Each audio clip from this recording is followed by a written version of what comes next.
So let them never. Ang sermon sa kaway umaga ay si lamang at ito'y iikot sa values na ating matatagpuan sa awiting ito. It's a sermon about brotherly communication and loving one another. Ang awiting po ito ay isinulat ni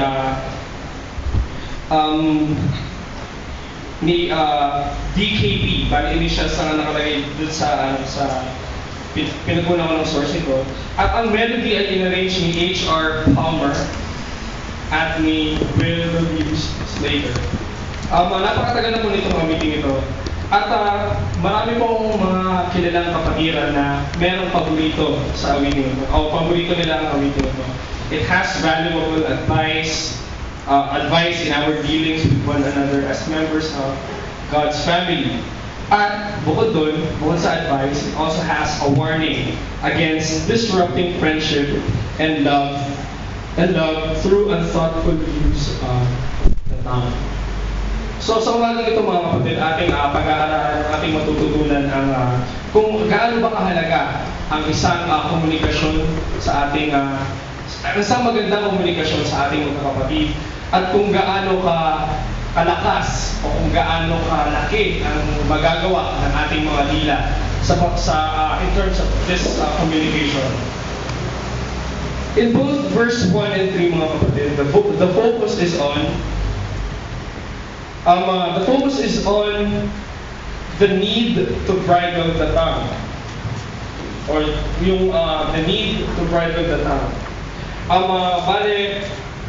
When we say bridle the tongue, it means controlling the tongue. Kumbaga sa isang kabayo, you will bridle the horse. Itatali mo yung kabayo para hindi siya tumakbo. The same thing goes with our tongue. Sa anatomy, mga kapatid, sabi doon, the tongue, apart from giving one or letting us feel one of the most important senses, which is the sense of taste, anatomically speaking mga kapatid, ang tongue o ang ating dila ay isa sa mga pinaka-powerful na muscle sa ating katawan. Marami tayong muscle sa katawan, ngunit ang ating dila lamang ang kaya natin kontrolin. It's plain muscle, pero nagagawa natin siyang kontrolin. It's the single most powerful muscle in the body. Literally, it's powerful, but also mga kapatid, the Bible speaks about the tongue. The tongue is powerful and difficult to control. Physically, namamanipulate natin ang tongue natin. But in reality, mga kapatid, when we look at the figurative sense, the tongue is powerful and very, very difficult to control. If you have your Bibles with you, mga kapatid, basahin natin sa James chapter 3, verses 2 up to 5. James chapter 3, verses 2 to 5.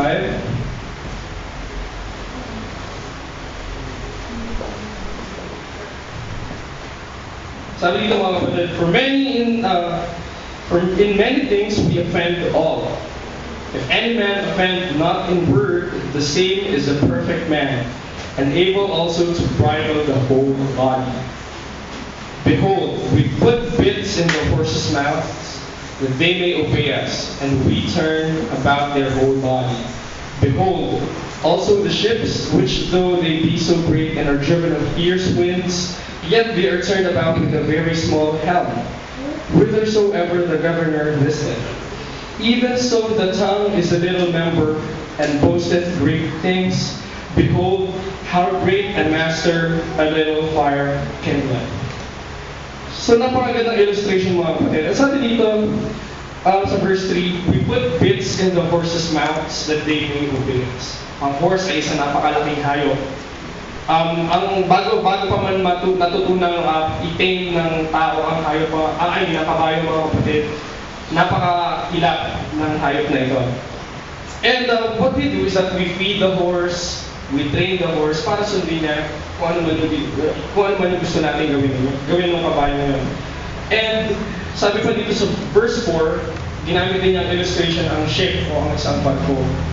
Alam natin ang barko ay isang napakalaking sasakyan at parang it takes It takes a lot para makontrol mo ito. Ngunit, sabi dito, which though they be so great and are driven of fierce winds, yet they are turned about with a very small helm. So meaning yung helm, yung parang, what do you call this? Yung pang-control ng direksyon nung barko. Napakaliit lang siya na parte ng barko in comparison sa size ng barko. Ngunit sa napakaliit na parte yun, nakokontrol niya ang direksyon ng barko. Ganun din sa ating mga dila, mga kapatid, sa ating pananalita, sa ating komunikasyon.